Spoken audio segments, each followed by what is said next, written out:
Good evening. People living on a Plymouth estate are being asked to decide whether their homes should be demolished as part of a multi-million-pound regeneration plan. Barton has been described as housing some of the most vulnerable people in some of the worst conditions in the city.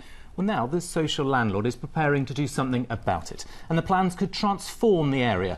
Well, let's cross to Sam Blackledge, who's in Barton for us this evening. And Sam, you've spent the day there talking to residents. What's their mood like? Well, back in its heyday, Barton was actually the largest naval estate in the whole of the UK. But over the years, these blocks behind me have fallen into disrepair. Well, today plans went on show for a major renovation project, which could see all of this demolished and built up again from scratch. Well, I've been speaking to residents about what it's like to live here and also about what they think of the plans. Samantha has lived in Barton for 10 years. She's fiercely proud of her community and the people around her, but the buildings here are in need of major repair work. There's big issues with a lot of windows and doors not fitting properly, the walkways, the state of them, roofs leak, and just generally the whole area has been run down and it needs sprucing up so people can be proud of where they live. The company that runs the estate is suggesting one of two options. Either refurbish these 10 blocks to a modern standard or knock them down and start again.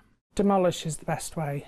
A whole new estate, new areas, green areas, and an area that's more accessible to people, with gardens, with green areas so you can sit outside, and get rid of most of the garages because that's wasted space. These properties were originally built for military families back in the 1960s, but as dockyard jobs declined, they were sold off. While many deprived areas of the city have seen huge progress in recent years, some here feel as if they've been left behind. It is the forgotten island, it's still known as that. Not a lot happens here supported by the local authority, and it doesn't matter which colour party's in, not a lot happens in Barton. I think that the plans are really good, the idea is good. I don't know if they've sort of jumped the gun and gone a bit too quick. I worry that people's expectations might be built up. This is a long way off yet, and maybe Sanctuary could have come with a better deal when they knew a bit more themselves. 6 months ago, the estate was devastated by a major fire which tore through one of the blocks and left dozens of people homeless. This is how it looks today. Empty, boarded up and unlikely to be habitable again.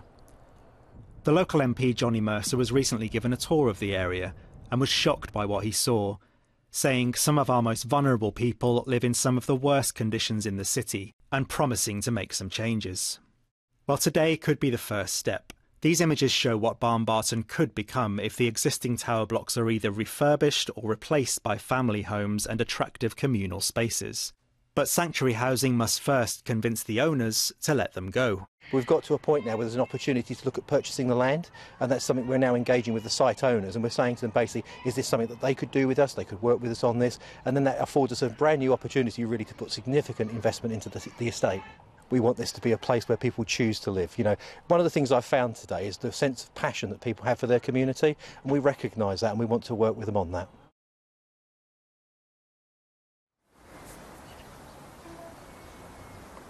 Well, it's still very early days for this project. Sanctuary Housing weren't able to put any figures on either how much this will all cost or how long it's likely to take.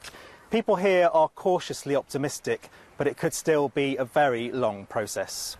All right, Sam Blackledge in Plymouth, thank you very much indeed.